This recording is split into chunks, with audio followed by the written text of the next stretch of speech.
SpaceX has to do a better job of proving to TCEQ and the public that they're having no pollution and no impact. And I don't know, building rockets and blowing up rockets, heavy metal. Uh, to imagine that there's no pollution is, again, it's insane. This is Greg Harmon at deceleration.news. Got a big conversation for you this week, talking LNG and the RGV, SpaceX and Elon Musk, sustained indigenous resistance. Sit tight, we'll take care of you. So Boca Chica, the little mouth of the Rio Grande, Rio Bravo, is increasingly the epicenter of new space, new colonizing impulses, bridged by an explosion of billion-dollar LNG projects seeking to feed Texas-fracked methane to the world market in a time of utmost climate crisis. It's in the lower Texas coast that we're talking about now that has so far avoided much of the spoilage that marks the upper and middle coast that are themselves awash with petrochemical and fossil fuel facilities and all the risks and dangers and hazards that they pose to the land and the people. So this coming week, I want to just alert folks to two important dates. That would be for not just Boca Chica, not just for the Rio Grande Valley, but for the world here. This sacred space, this birthplace of the Carrizo Comecrudo peoples, the Ishtokna, being challenged here in two fronts. First, in spite of an August rejection by a DC Circuit Court of a trio of LNG-related projects, the Federal Energy Regulatory Commission is putting forward the Texas LNG project. They're putting it back in motion. The Circuit Court ruled back in August that the FERC had failed in a number of ways to consider the environmental impact of these projects.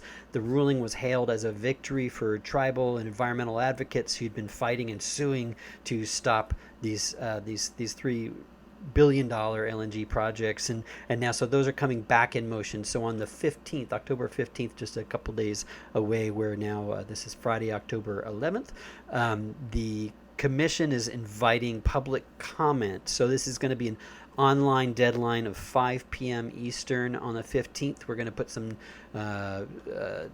links in the show notes. And then a couple days after that in Brownsville, there'll be a public hearing on SpaceX for a TCEQ permit that they neglected for a few years now to file for a wastewater permit.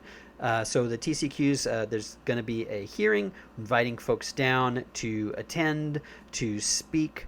So our guest this week to discuss both of these and much more besides in a deep context is Christopher Basaldú, a PhD and member of the Carrizo Comecrudo or Ishtokna Tribe of Texas. He is the co-founder of the South Texas Environmental Justice Network, and is a good friend and has been active in these areas for a long time, and as we will discuss. He earned his undergraduate at Harvard University in the study of religion, then later a master's degree in American Indian Studies from the University of Arizona, and later his Doctor of Philosophy and Anthropology at the University of Arizona. So I'm going to step back and bring in Dr. Basaldú. Ya uno. Eteapale menoazo. Lekau yen glayi yen helshat yen eshtotna yen somisek. Mautepele nenapale yen yepes. So I greet you all as relatives formally in the ancestral language of the original people of the land that we're talking about. We call ourselves Eshtokna, which means human beings, and we call our homeland Somisek. And remember that these cultural areas like Somisek for our people, it's a vast area that includes a great portion of Texas, Tamaulipas, Coahuila, Nuevo León. So what's now considered Texas and northeastern Mexico. And of course, in these areas, there's a lot of areas within this larger area that are relatively dry or seasonably dry. And of course, human beings need clean, fresh water to live. So we have to shift our perception to understand that human beings are going to live along rivers and waterways or near springs. So you can imagine that the river called the Rio Grande or Rio Bravo, being one of the largest rivers on Turtle Island in North America, that's like the center. It's like the sort of the spiritual center of the people. And, elders teach me, younger people, elders teach the younger, we call it the Spirit River, or would translate as the Great Spirit River. And so it is literally how we are connected to life itself. The water, having access to fresh water is literally life itself. But think about that river is not just giving water for human people, human habitation, so that there'd be villages on both sides of that river all the way up, right? But it connects us as Eshtokna with every other native group that lives along the river. It's the river that creates us as relatives, as related to one another, all along the river to its source, and then of course its tributaries and the peoples that live along the tributaries. And then we have to imagine that living beings are not simply human beings. And so there you have the interconnection of all the plants and animals that are being nurtured and fed by the Great Spirit River as well. And seeing it that way, you can also imagine that Eshtokna human beings, there were many, many bands and clans of Eshtokna that traveled and moved across their ancestral territory according to the seasons, according to what resources were needed. And in traveling and moving, they also did not deplete any one resource in one place so terribly that it's destroyed, because it's disrespectful to destroy other life forms. It's just, it's a truth so amazing. I find it so odd that global capitalism, the oil and gas industry, capitalism, America, empire, that they really don't even know that simple truth, that simply destroying life is wretched, horrible, evil, and disrespectful. But also, according to the stories from our elders, it's at the mouth of this great river where Creator made first woman. And because of her sadness and loneliness, then created first man. And plants and animals already existed. And then first woman is made and first man is made. And these are sort of the ancestors of the human beings in this area. And that happened at the mouth of the river, what's called Boca Chica, the little mouth of the great river. Mm-hmm. So it cannot be stressed enough. One, the sort of like the depth of life history, the history of life that has been centered at that spot since the beginning of human inhabitation of this land. And that's us. That's our ancestors. And that story contains with it it's not just an origin story. It's not just a myth in quotation marks. It means that the original people of the land are therefore connected to the sources of life in every direction. You have people living in the area there that would have access to saltwater resources, freshwater resources in order to survive, whatever plant and animal resources that are there. and a means of motion and transportation, upstream to all the other villages and relatives that are shared, you know? It's literally the connection of the source of life in the literal sense. It's fresh water and we need that to drink. It's the center and focus of the beginnings, but also the continuance of life to this day. And let's put that at like at least 25,000 years ago. Mhm. So there's this cultural memory centered in the area and the lands around. And for those of people who understand what rivers do, especially along a delta, like an alluvial delta, a river like the Rio Grande is a living river and it moves. It's not like in a stationary concrete road that's there forever. It moves, right? So understanding that life itself is moving as the people continue to move, but knowing that the heart and center is the mouth of this river that has, physically, geologically moved over, the course of geologic time. All of that is just baked in there when you're understanding it or seeing it from an indigenous perspective, from an Eshtokna perspective. And also, there is the medicine.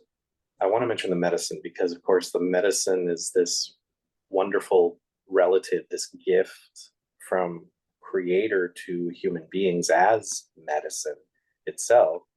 People may know it as peyote, but of course, you go upstream not so far, and the peyote gardens begin, on both sides of the river.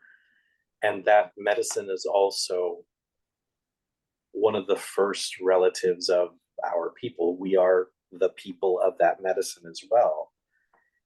And the northernmost bio or habitat for peyote, of course, is the north side of the Rio Grande, but not much further, right? So you just see the connected importance of all of these things, and that's us.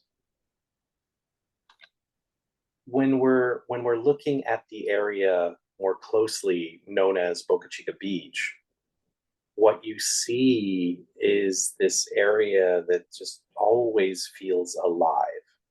There's a constant sort of breeze, the sea breeze that comes off of the Gulf of Mexico. Um, I know I always feel better feeling that breeze, facing the water, and that it's constantly like rushing over my face.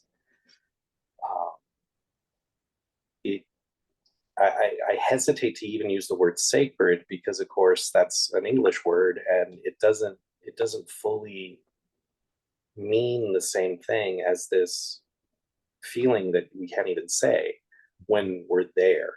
It's like how to prove that it's sacred land to a colonizer like Elon Musk. It's like it's ridiculous. It's like you're not human if you don't feel it anyway when you're there. And why would you want to destroy it? It's clear that SpaceX and Elon Musk don't feel anything that's akin to the fully human feelings that native original people have.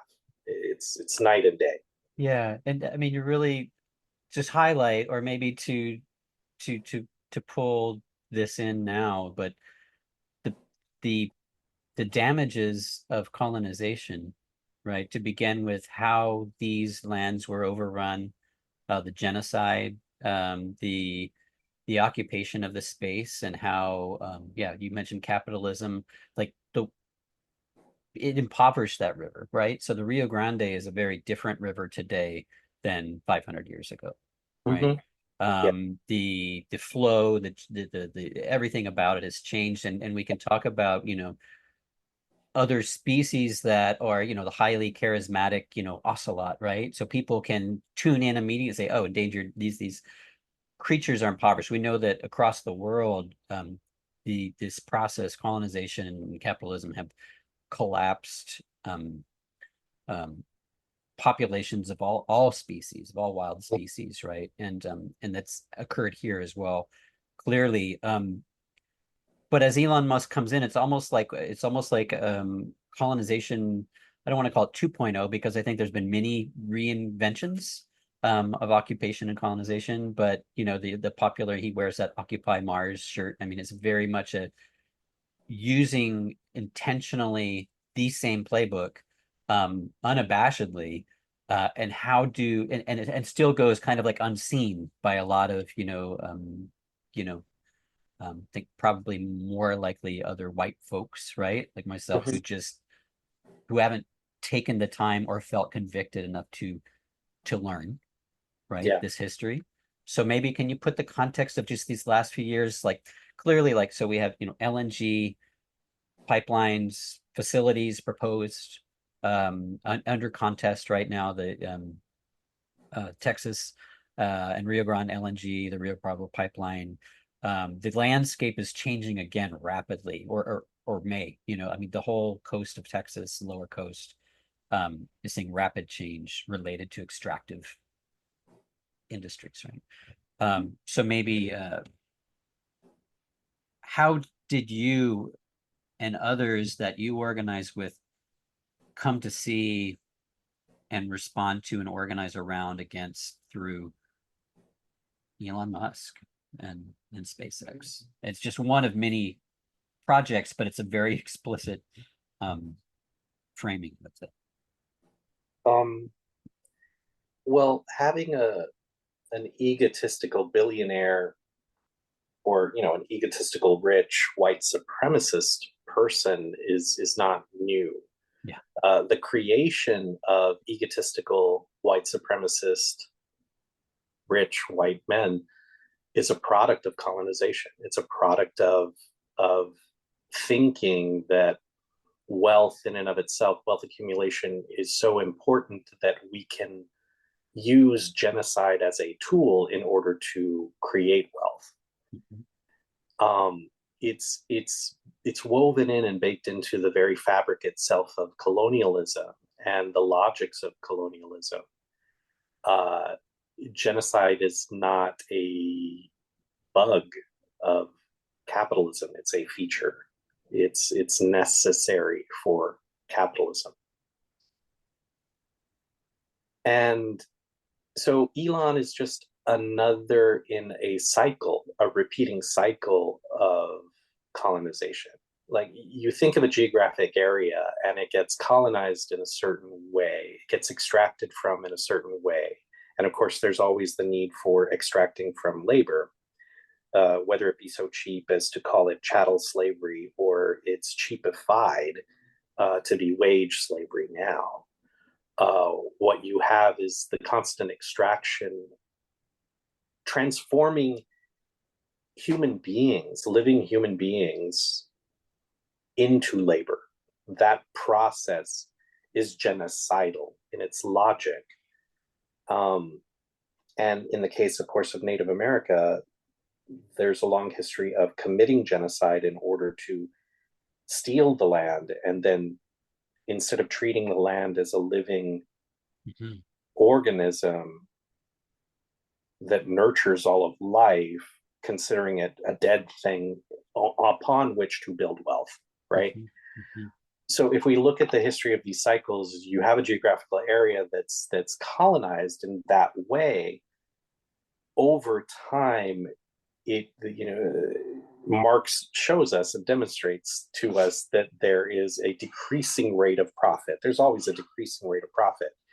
And so once an area has been used, it's discarded, it's abandoned, right? Mhm. Whatever resources are reflected back from the capitalist to maintain the labor force is revoked.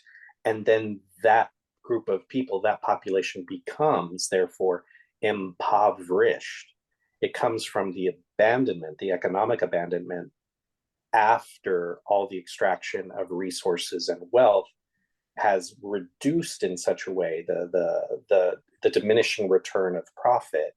Once that's done, it's discarded until a new commodity is created, right? I give that theoretical background to point out that here in the Rio Grande Valley, in this area, it was colonized by so-called New Spain.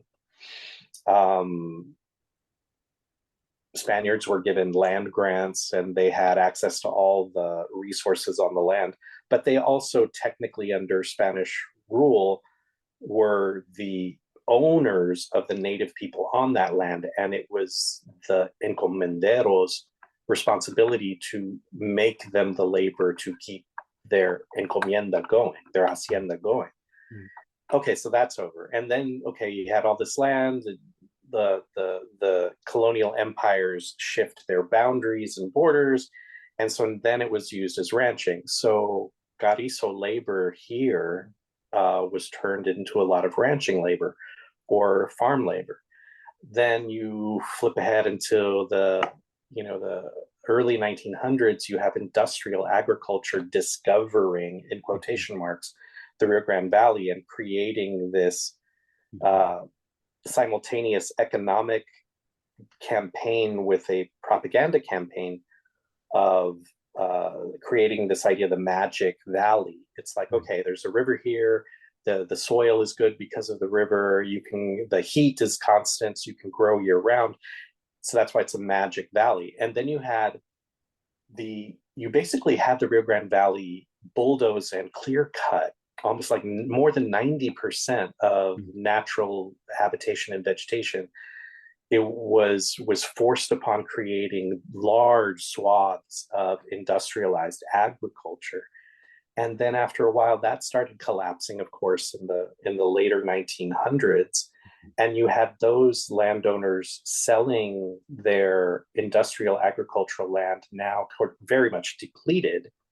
And after clear cutting the valley, and of course, always exploiting the poor farm worker labor who ancestrally are Carrizo people and other native people that traveled to and through these lands.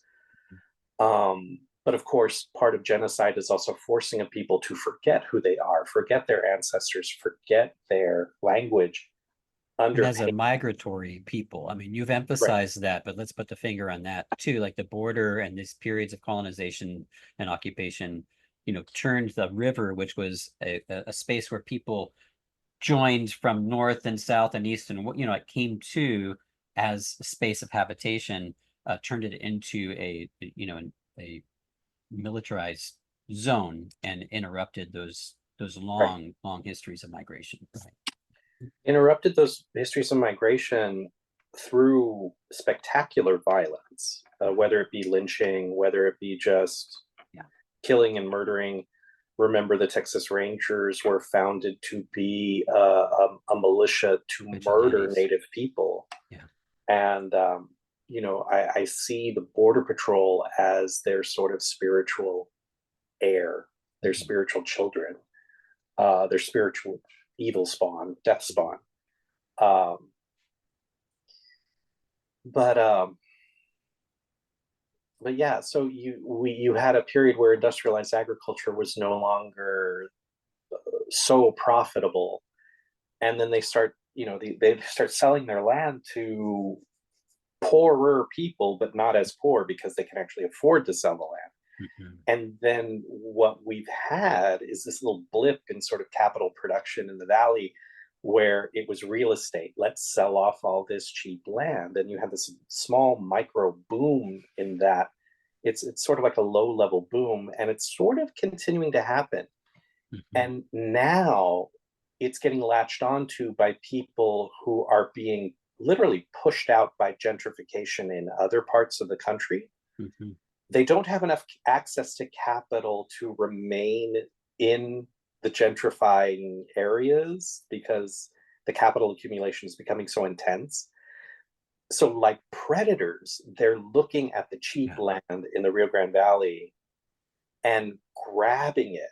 But the local population has been so economically impoverished over all of these cycles of colonialism that local people can't access purchasing cheap land, even though from a New Yorker's perspective or a Los Angelino perspective, this, oh my God, this land is so cheap, to a Silicon Valley person, this land is so cheap, let's go buy it up. And, a person can And they sell, are. and they are, people can sell a bungalow in Silicon Valley or in Palo Alto and buy like 12 residential properties in Brownsville. And this is artificially sort of inflating, the housing market and making it difficult for local people to live. That's another form of this sort of extraction or colonization. And that manifests in the space city, or what is Elon calling his new, like? Well, he knows he can't call it Musk Town or Musky Town. I'll offer that up The as rest of us could. we're gonna, yeah. But he wants to, and this is something that colonizers always do. There's a long history. The Ojibwa historian Jeannie O'Brien points this out brilliantly, like 20 years ago, 25 years ago, in her published work. It's naming and claiming that the white people show up, the Europeans show up, whoever shows up, and they just rename everything. So Musk is like a stereotypical Bond villain of genocide and colonization, because he's just like living off of all the tropes. And one of the things he's, well, come to Spaceport, Texas. There's no such thing as Spaceport, Texas. Get off it, And it's comical. It would be comical if it wasn't so potentially and is so disastrous environmentally and culturally. And so again, we're in another cycle of colonization, and this time, this form of colonization is privatized space industry. And I want to remind people that SpaceX has contracts from the Department of Defense. Please do not think that this is some utopian vision of spreading the light of human consciousness to the rest of the galaxy or something like that. This is a rich con man who's going to get richer because the most rewarded industry in the United States is the militarized murder and killing of poor brown and black people in the rest of the planet, and threatening poor white people across the planet. You don't want to be like them. You don't want to be treated like them. And we will treat you like that if you don't give us what we want. So, SpaceX is a privatized military operation, in my opinion. And they're using the fantasies and fables of science fiction to basically hide their true intent. The other thing about colonization is this colonizer, he wants to take over as much land as possible by any means necessary. He wants to take over as much land. And people have asked me, well, how much land? To what boundary? Blah, blah, blah, blah, blah. And it's like, there is no limit. There's no boundary. He just wants to take. He wants to take and take and take. And in creating his image of Spaceport, he wants to basically make a company town where he gets to be the petty king. And, and the rest of us are at the company store. Yeah. And paying 300% on it, whatever necessary goods. Yeah. Right, exactly. And a lot of the building and expansion has happened without permits, without proper permits, similar to the Orange Menace 45. There have been reports that are kind of silenced or hushed of, Musk and SpaceX not fully paying their subcontracted workers. So did you meet, so Pete Housen, did he come down and did you guys? I wanted to read just a short thing that Pete wrote for us. So this is, let's talk about the National Labor Relations Board and SpaceX, right? And so Pete is an academic. He's based in the UK and leads kind of this research team of NewSpace or privatized space operations around the world, and is, clearly as part of that, very interested in Elon, very interested in SpaceX. So, and someone quote from his article, but according to the National Labor Relations Board, SpaceX has forced sacked workers to sign illegal severance agreements and gag orders. And meanwhile, a Reuters review of Texas property records show that SpaceX and its contractors can be far slower to pay builders and suppliers, as you were referencing, you making your comparisons there with Trump, I think, than slower to pay builders than they are to break ground. Unpaid bills have led to many construction industry businesses to bring legal claims against SpaceX just to get compensated. So, and in the colonial turn of this project of occupying Mars, he writes that this Musk's vision, the cost of space travel, has dropped considerably. A seat on us, and now he's a seat on the SpaceX rocket and an 8-day stay at the International Space Station is only, in quote, $82 million. But the ultimate goal is to bring that down to around $1 million. And if you can't afford that, then they have an indentured service package to get there. Now, what kind of colonial impulse does that remind you of? The indentured service package to a new world, right? Yeah, no, it's like I said, it's a repetition of cycles of colonialism. Mm-hmm. And to go back to, I mean, I feel like and sound like a broken record, and wow, that metaphor dates me. But I sound like a broken record when I say that not only is it a repetition of the cycle of colonization, but you don't get any of this even happening until you have transformed, conceptually transformed a human being into a thing, Mm-hmm. into a commodity. Mm-hmm. And Marx points out this contradiction in Capital, that human beings under capitalism are not only turned into a commodity, their labor, their time is turned into a commodity. But if you look at chattel slavery and wage slavery, a human being is now under that model, under that exploitation. They are both a commodity, a thing to be traded under capitalism, but they're also the generator of wealth through their labor. So they're literally an object of wealth in and of themselves, and they generate wealth through their labor. And that's sort of like this horrible anti-mystical crime. Literal, it's the crime against humanity that leads into these other crimes against humanity, like maiming and expelling from homelands and murdering and forcing an imperial language like English or Spanish or French onto a population and disallowing them to use their own human language. It's let me take all your water and your wells, let me poison your wells, let me take your river, let me dam it up so you don't have any water downstream and you can't do your subsistence farming. Let me take away, let me send out an army to murder all your buffalo so that you don't have access to a keystone species in your ecosystem and in your economy. Mm-hmm. And we're doing this on purpose in order to destroy the people that are in our way. Mm-hmm. And so, Musk is just another iteration. Think of the iterations of colonialism as this fractal that just keeps morphing and changing, but it's the same thing all the time.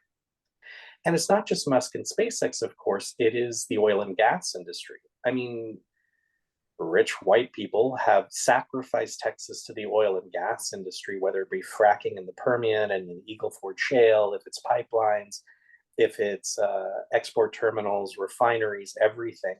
It's like all of Texas has just been wholesale given over or stolen by these very polluting industries. And so like the Brownsville area, Port Isabel, South Padre Island, Boca Chica, this is like the last clean spot of the Texas coastline that has not been colonized by the oil and gas industry. but that colonization is happening now. The privatized port authority so-called leaders have been courting the gas industry for years and deliberately ignoring local community members who are fighting it. The Cameron County commissioners even ignore the city of Port Isabel and other cities on the coast, municipalities on the coast that have literally passed city resolutions against LNG, against fracked gas. And the Cameron County commissioners are completely ignoring that, as well as ignoring the tribe, as well as ignoring local people who have done the research and learned about the dangers of fracked gas, methane, of gas export terminals, refineries, all that kind of other stuff. And then not only that, but to go back to the political issues of colonization and colonialism, neither SpaceX nor Rio Grande LNG, nor Texas LNG, nor the Rio Bravo pipeline, nor the Federal Energy Regulatory Commission, nor the Texas Commission on Environmental Quality, nor the Federal Aviation Administration, none of these entities, whether they be municipal, state, or federal agencies or regulatory bodies, none of these companies, none of these regulatory bodies, none of these government embodiments, none of them, not a single one, has had official consultation with the Carrizo Comecrudo tribe. None of them. So this is literally a violation of human rights, and it's a violation of the principles of the United Nations Universal Declaration on the Rights of Indigenous People. It's literally anti-human right. It's the deliberate ignoring of the original native people of the land and our inherent responsibilities and rights to have access to our sacred sites, like the mouth of the river, like Boca Chica Beach, like the lands around Boca Chica Beach, which are now blocked off by space. We have blocked off, interrupted. I mean, it's kind of reminds me at a micro scale in San Antonio at Brackenridge Park. There's a site of cosmological significance of two groups that are of the kind of peyote culture more broadly, right? Here at the headwaters of the San Antonio River, Yanawana, it's the city controls a city park, right? And so what the only, what would you say? There's limited access allowed for a limited number of people on certain days to come and hold ceremony, right?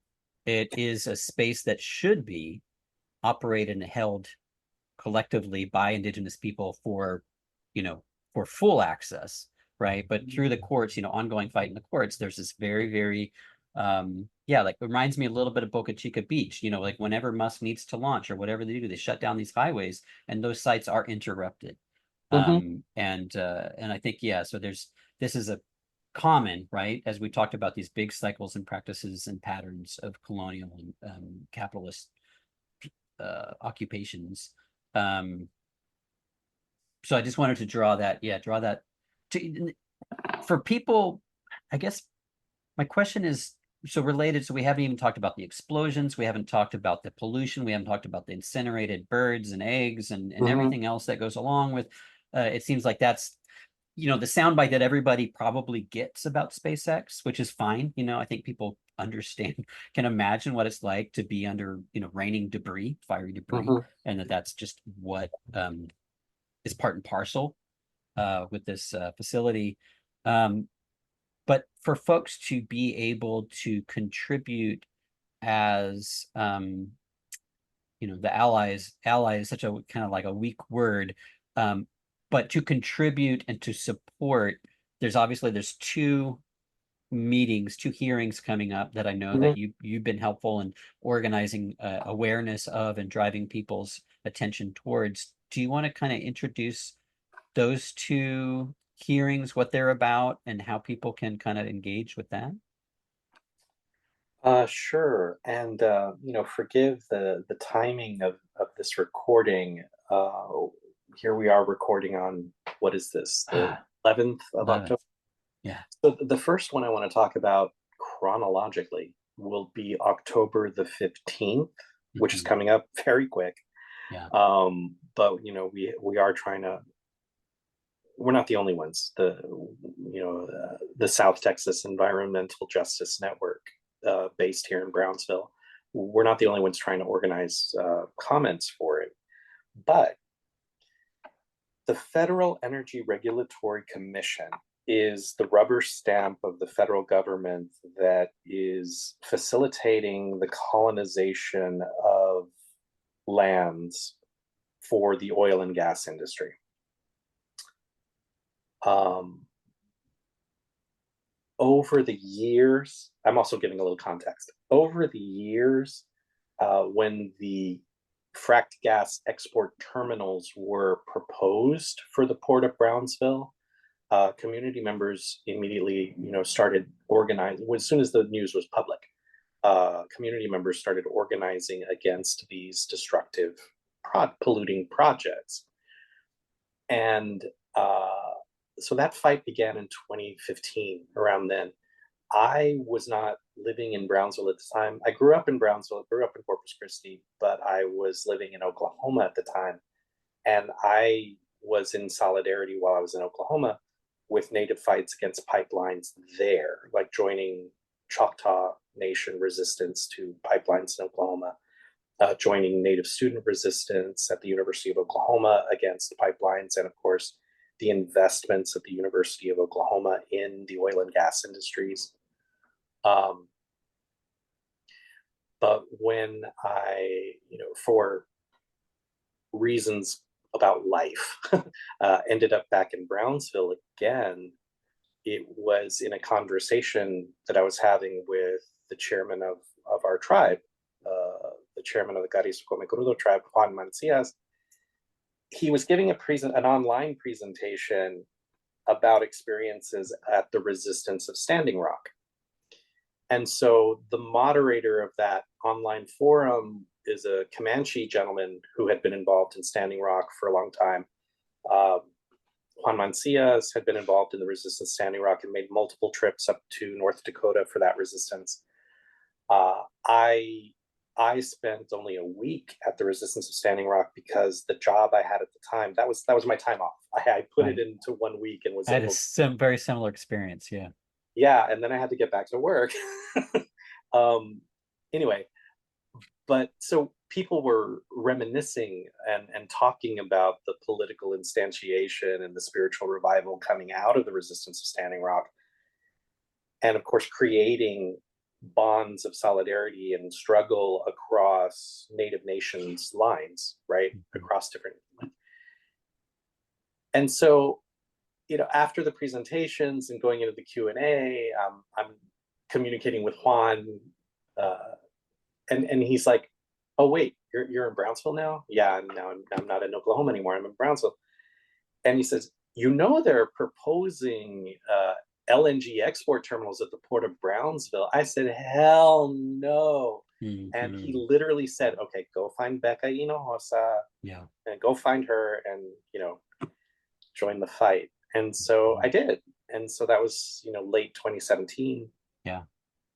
And I started volunteering alongside with Becca and the other people fighting, that group of community members and volunteers that are fighting LNG, like Becky Hinojosa, Jerry Ruiz, Patty Rubio, and some other people. Forgive me for not Yeah. mentioning.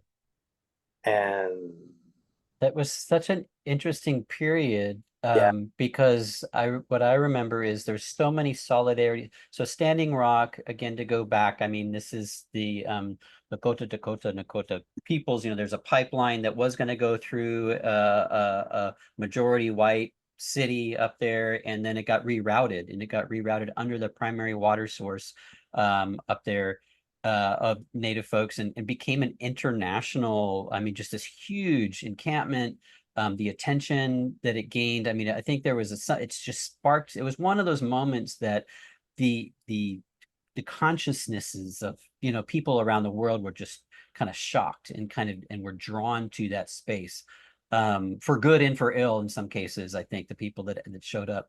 But there was so many interesting, the solidarity work around that too had what you're describing. It brought you in, right, to anti-extraction type work and regeneration work, around, I think the first one was, what that company they had that was running the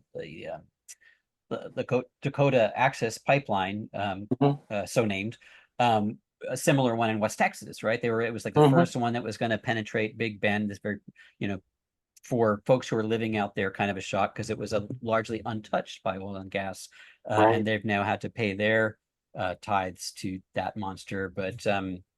But yeah, just like, I mean, just remember every community solidarity work and people coming back from Standing Rock from other states and other communities and other tribes to Texas then to work on kind of pipeline stuff here. So that's a period that you are kind of like pulled in and working with the tribe. Yeah, I love that. Yeah. And remember, I mean, I had been involved in oil and gas resistance that was Indigenous student led Yeah. in Oklahoma prior to Standing Rock. I had been, the first time I visited or did work with Standing Rock tribal members in my life on issues of cultural resource management was 1999 or 98. Okay. Right. So, no, I'm sorry, I misspoke. 2002, 2003, around that time, the early 2000s. So I had been aware and had colleagues at Standing Rock well before the resistance of Standing Rock happened. Yeah. And I had already been involved in issues of, you know, Native American cultural resource access and management for, that goes back till 1999. Yeah. So I've been not just in the struggle, or at least adjacent to the struggle for quite a long time. It's it wasn't new to me. It's just when I returned to living in Brownsville, it became kind of new to this space, I guess, in a way. Well, yeah, because growing up here in Brownsville, we didn't have fracked gas export terminals. Yeah. You know, here at the port of Brownsville, we didn't have that. We didn't have SpaceX. These are new environmental threats that you know, upon returning to Brownsville, or, you know, living in Brownsville again, I feel obliged. I mean, I'm bound by my people, my ancestors, to keep struggling against these threats that would destroy life here on our ancestral lands. You know, and you know, I'm very happy that Juan informed me, because you know, all of these projects thrive in a media landscape where we do not get news about them until it's too late.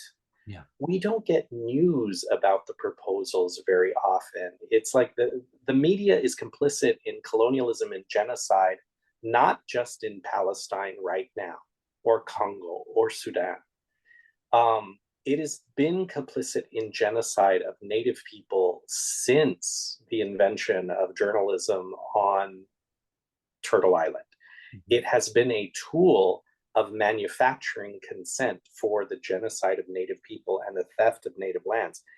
And that carries over into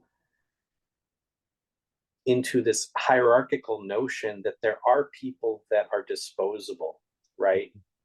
And it's not just Native American people racialized as Native people that are disposable to, you know, the 1%. It is also, you know, poor white people. It's Black people. Black communities are racialized to be disposable to colonization. And it's this constant dehumanizing, you know, and I talked about it theoretically by invoking Marx. It's like you're dehumanizing a bunch of people. Well, that's what capitalism requires. It requires the dehumanization of the majority of human beings in any given area, including the whole world. And now we're being so dehumanized that Musk is like, oh well, Earth's a lost cause, so let's go colonize Mars. It's like, dude, you can't live on Mars. It's not possible to live on Mars. But he wants to destroy environmentally this sort of gateway to Mars. He wants to destroy it. He doesn't care about it. He doesn't care about the people. And he's proposing that because Earth is a lost cause, we have to indulge the escape fantasies of the billionaires to escape to another world that is completely uninhabitable, or in order to create a space on that world that would theoretically be habitable to human beings, we have to expend and spoil what resources we have left. Right.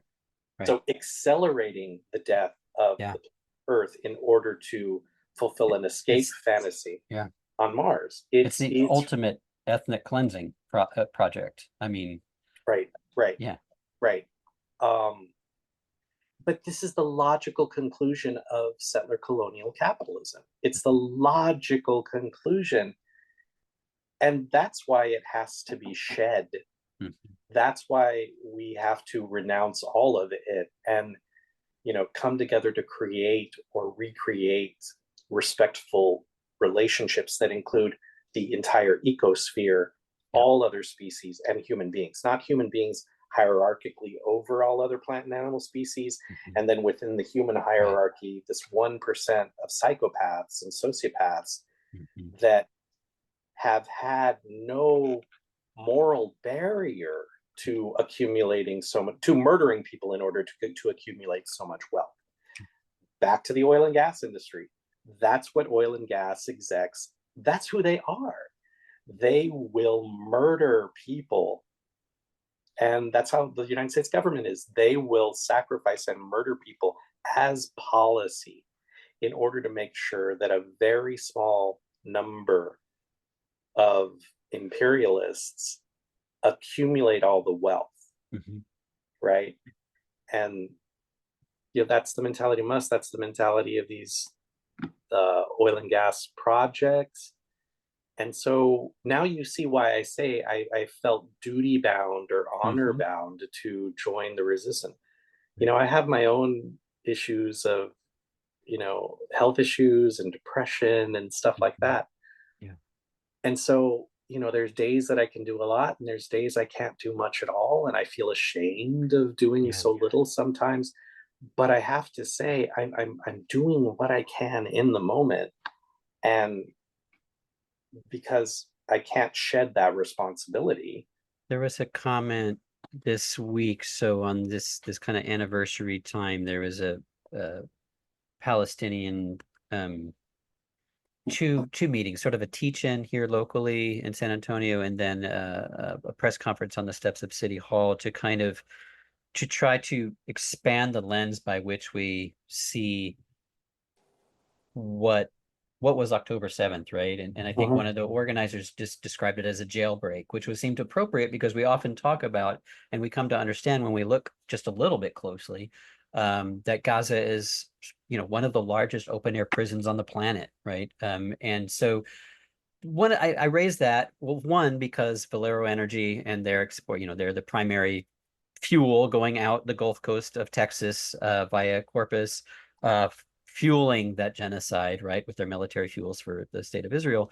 But also because just what you're saying, and I want to honor that, as someone also like the Deceleration Project also is made so that we can come, Marisol and myself and others hope that come into kind of our work, we can live with biological rhythms again and not the rhythms of the machine, right? Right. And the fact that you shared, that struggle, that your own struggle, I have that background for sure as well. But a comment was made in relation to how people organize to resist the genocide, ongoing genocide in Gaza, was that, nothing is enough, essentially, but everything is indispensable. The things that we bring are indispensable. And also, I think that, I just appreciate so much everything you've been able to elucidate for listeners, you know, and to cast the grand vision of why this land that we're discussing is so precious. And it's that value, if you want to call it value, is in relationship, and these long, deep relationships in time, right? And I think that's true, you know, around the planet, any space, any land, and we're in has those same constellations of sanctity to them. But I do want to highlight, we're coming up on about 30 minutes, so to highlight the I fifth thought about those meetings. with just to Pulling off on close. these tangents. So these, no, they're not tangents. They're you are building the structure, right? You are building the structure for people to understand why these meetings matter at this time. So the 15th, I had thought, you know, I think a lot of people saw, you know, the victory of the, you know, the circuit court in Washington, D.C. ruling against the Federal Energy Regulatory Commission's, you know, approving of two major LNG projects along with the pipeline. I knew it would bounce back. I wasn't sure how or when. So so can you just let folks, and I'll include links, kind of show notes, links to this, and then the October 17th hearing on, you know, environmental wastewater permit for SpaceX. There's so much. I'm sorry. No. Yeah. I mean, it's not you. I'm just saying Okay. that there is so much that we're facing down here in Brownsville. Yes. So back to my long digression to the Federal Energy Regulatory Commission deadline of October 15th, October 15th, 2024. As you referenced, back on August 6th, the Washington, D.C. Circuit Court of Appeals, through a lawsuit, you know, a lawsuit that included the Carrizo Comecrudo Tribe and Vecinos por Bienestar, which is another organizing group, a very good organizing group that focuses on, you know, mostly Spanish-speaking neighbors and communities in their fight against SpaceX and against LNG. So we won. Yeah. We won the lawsuit. Yeah. Because FERC did such a shoddy job of doing their due diligence, because FERC listened to the lies of the gas industry and their reporting about having no environmental impact. Come on, that strains credulity. Right. And the manipulation of data by these gas companies to create a decision from FERC that there was, you know, no significant impact, environmentally or socially, historically, culturally, all of this kind of other thing. And remember, we're talking about, there still has been no good faith consultation with the original indigenous people of the land. Right. So there are plenty of negative impacts. So saying that there are insignificant impacts culturally and environmentally and historically for these projects is so ridiculous that we won the lawsuit. And the Court of Appeals said, they even said this in their decision. I'm not quoting, I'm kind of paraphrasing. It's like, wow, I know this is inconvenient and I know this is really like bad, but this case is so egregious, we have to cancel the permits. And so they canceled the permits. And Rio Grande LNG is still building. They never stopped because FERC has not issued an order for them to stop. And in fact, they've issued an extension for next decade, Rio Grande LNG, to file, you know, their rehearing. It's just so insane. And so that decision was August 6th, and we're barely 2 months away. August 6th, September 6th, October 6th. We're barely 2 months away from that decision. One, construction has not stopped because nobody has given an order to stop. The company has said, we're not going to stop. The mayor and the county judge just evil people who are just greedy and also have never consulted with the tribe, or they never listen to local community members and our concerns. Uh, they're encouraging. They're like saying in the news, in media, "Oh, just keep going. This is just a blip. This is just a speed bump. This is just a." But it's like they literally lack a key federal permit. They should be arrested and stopped. But anyway, so what the Federal Energy Regulatory Commission is doing is they're starting the process all over again of these permits because the permits were canceled. Yeah. Legally, they were canceled. Wow. So FERC is starting the process over again. Technically, it's supposed to be starting the process over again. One, they haven't commanded these projects to stop development, which is what should happen. And they're trying to speed run, or it looks to me, this is my opinion, they're trying to speed run the permitting process because I think in FERC's colonial mind, they think, oh, we have everything, we just need to make a few little tweaks here and it'll be fine. And of course, that's what the gas companies want. So right now we are in what's known as a period of public comment for scoping. What they're doing is getting scoping comments to sort of set the parameters of how FERC is supposed to make their analysis of the impact of these projects. And it's like, okay, so you're just doing scoping comments. You're only giving this very narrow window of people to go online, fill out forms, and say what their concerns are. And so the deadline for that is October 15th. So what I would encourage anybody listening, if you still have time, if you hear this in time, go online to the Federal Energy Regulatory Commission's website and make your comment against permits for these projects. But also you have to give a reason why. You have to say why that they're going to be environmentally destructive, that they've already destroyed and will continue to destroy land that is sacred to the Ixtocna, to the Carrizo Comecrudo people. There is an acknowledged by the settler colonial government, by empire, there's an area called Garcia Pasture, which is on the National Register of Historic Places in the national park system. And even that designation is not protecting the land and the ancestral village site that's there, the archaeological stuff that's still there, the potential human remains and burials that are there.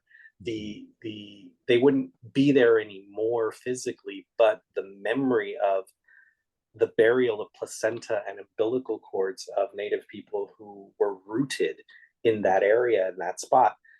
It's like all of that is not stopping the gas industry and the Port Authority and Cameron County from greenlighting these terrible projects that will continue to destroy precious wetlands where waterfowl and other ocelot, Texas tortoise, where other species need to live. This is their home.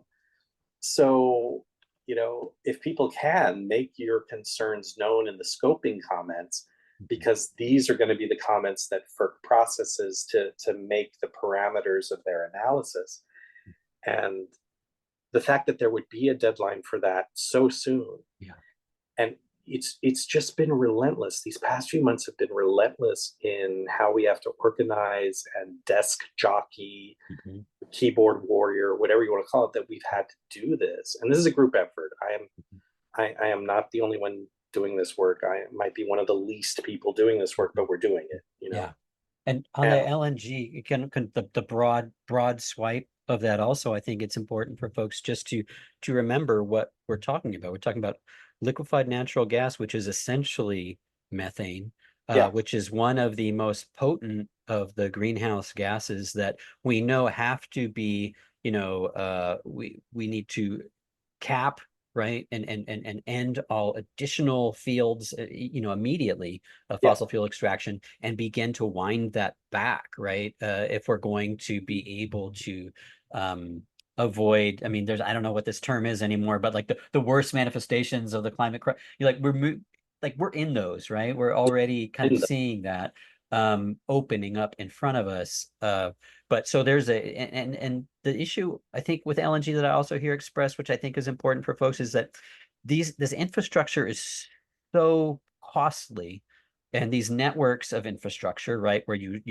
chill the gas, you liquefy it, you put it in these massive ships, they have the receiving, ports, and there's so many billions of dollars that these are, essentially they're locked in to 30, 40 years of operation.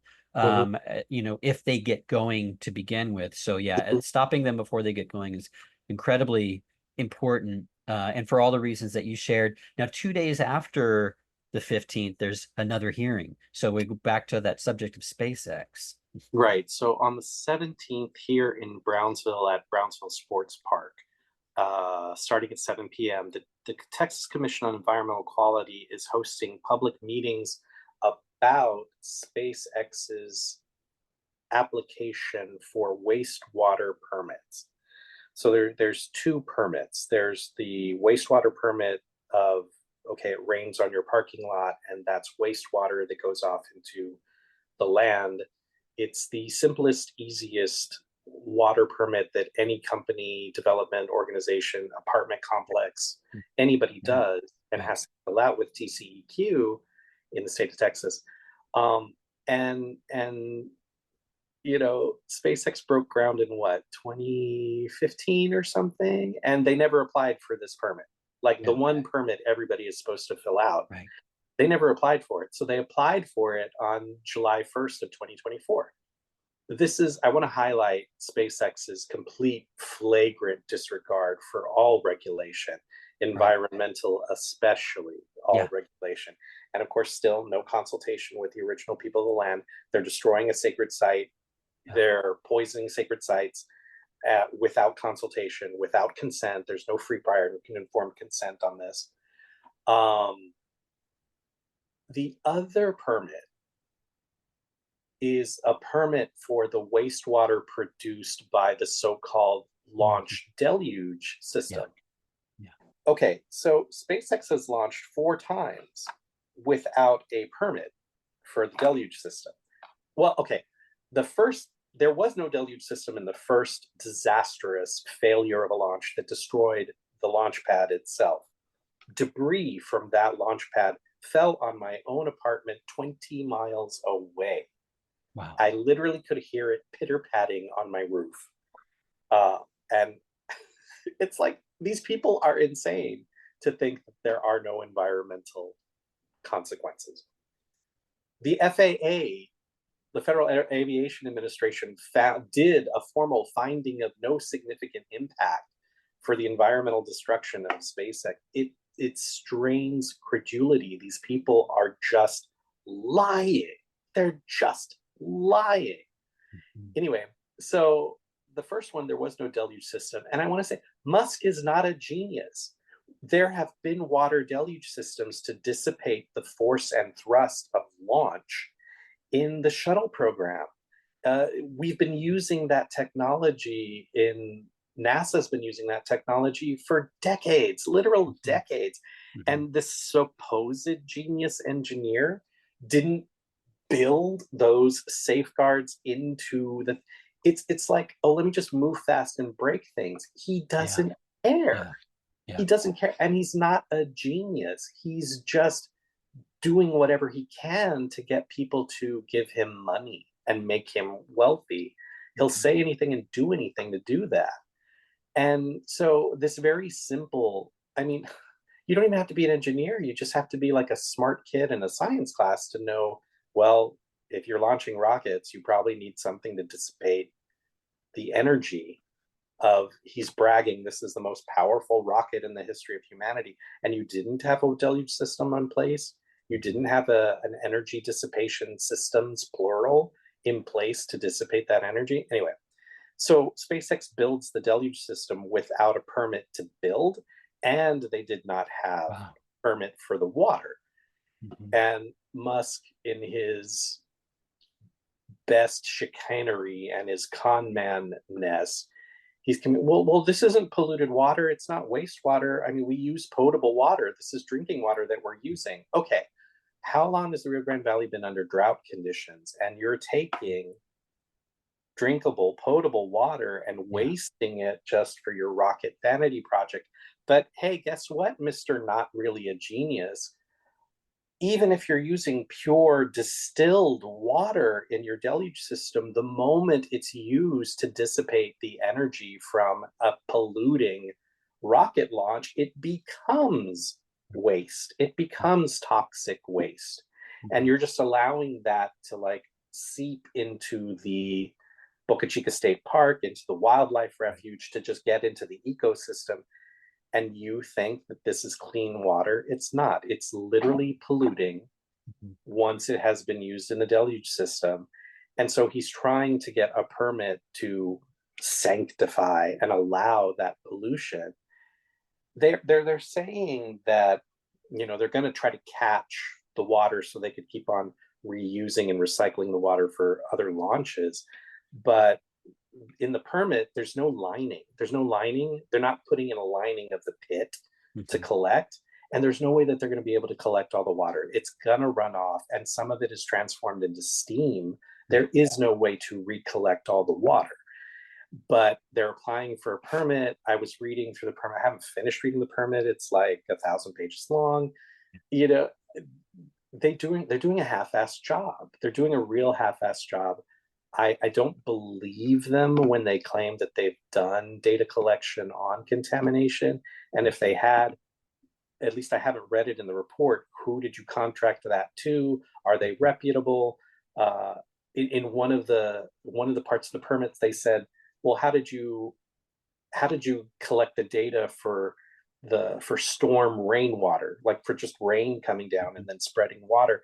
And this observation, and it listed like 2 dates of observation. And I gotta say this is so ridiculous, Greg. They on the day that they collected observational data, the rain amount had been 0.04 inches. First of all, they weren't even using metric, they were using imperial. 0.04 inches of rain. It's like Brownsville on October 1st of 2021, Brownsville got a 2.5 hour rainstorm that dumped 10 inches of rain. Okay. It's like, but you want to write up your permit for a storm water wastewater permit when you were misted. Yeah, when you were misted. Yeah, when you had some drizzle. Yeah. And when you had some drizzle. And then, okay, and last but not least, this is what I don't understand about permits for either SpaceX or for LNG facilities on the Gulf Coast. Hurricanes. Hurricanes. Yeah. Hurricanes. Hurricane. Hurricanes. These are environmental disasters in and of themselves. But if you're going to have the oil and gas industry exposed at sea level on the coast, then these environmental disasters are multiplied like crazy. And I know there's still people that are surviving the trauma of Hurricane Harvey. Yeah. I know there are areas of Houston that are colossally polluted from the flooding of Hurricane Harvey. And that was just one event. Repeat this event over and over again. And yeah, if an LNG facility has a lifespan of 30 years, the odds of being hit by a major hurricane are really high over the course of 30 years. So anyway, so back to TCEQ. So TCEQ is having a public meeting on the 17th here in Brownsville. They put a copy of the permit application at the Port Isabel Public Library, not the Brownsville Public Library. By law, they're only required to put a hard copy in one place. By law, only one place. And so they're having the hearing in Brownsville because that's the huge population center, but they put the hard copy of the permit in Port Isabel. What's the drive? I mean, not everybody has access to vehicle, but I mean, what's the like a 40 minute? I mean, what's the Yeah, it's like a drive time? 40-minute drive, depending on Yeah. where in Brownsville you live and the Okay. traffic. That's a Okay. 40-minute drive. So Okay. you're wasting 80 minutes of your day to access a permit, and there's only one hard copy. So if you're waiting in line because your neighbor from the other side of Brownsville decided to read the permit, Yeah. or they're copying a permit. Anyway, Yeah. Right. there is a PDF on the permit itself on the TCEQ website, and every Texan who's accessed the TCEQ website knows it is not user friendly. It is Right. difficult to Right. maneuver. Yeah, it's these companies and our regulatory agencies do everything they can to discourage public participation. Because of that, I encourage anybody who is available in the evening of the 17th to come to Brownsville Sports Park and give a public comment about your concerns. Now, in the TCEQ meeting, it's in two sections. The first section is informal. Anything that is said is not on the record. And they do that first because they want to exhaust people time-wise. It's a Q&A. There's going to be a presentation from SpaceX, then there'll be a Q&A. I'm begging the public, do not ask questions. Okay. Do not ask questions during the Q&A, because it'll only, Right. Your questions and the responses from TCEQ and from SpaceX will not be recorded. They will not be put on record. Mm-hmm. The second part of a TCEQ public hearing, is when they allow public comment, and the public comment will be recorded and goes on record. Got you. Okay. So show up.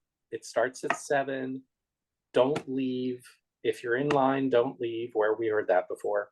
Mm-hmm. Just stay. Bring a book if you have to read, whatever. Don't ask questions during the Q&A. Stay strong. Wait. Be patient, and then wait in line when it's time to give public comment and give your concerns about not only that SpaceX is destructive and horrible and we don't want it, but also saying that you don't trust. SpaceX has to do a better job of proving to TCEQ and the public that they're having no pollution and no impact. And I don't know, building rockets and blowing up rockets, heavy metal, to imagine that there's no pollution is, again, it's insane. It's insane. And SpaceX, it's been reported how SpaceX has already violated the Clean Water Act.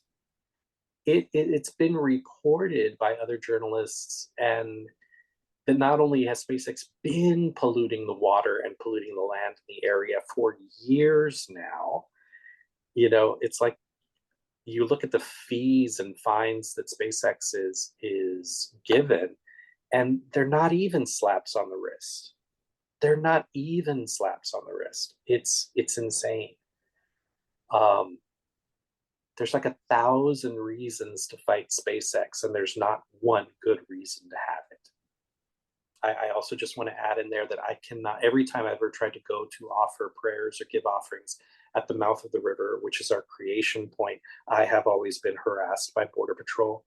They will not allow me to pray there in peace. They always disturb me. So go to the website, click the links. There's the blog post to give instruction on how to comment or walk you through that. And free Palestine. And as we say in our language, Nanapalich Ayamapayasa, roughly translating thank you and give life. Ayamapayasa. Thank you so much for joining us this week, and check out the show notes for links on both the FERC public comment and links back to the South Texas Environmental Justice Network for how to tie in, how to get down into Brownsville, or make your comments online if you're unable to join in person. Thank you for joining Deceleration. Respect, love. See you.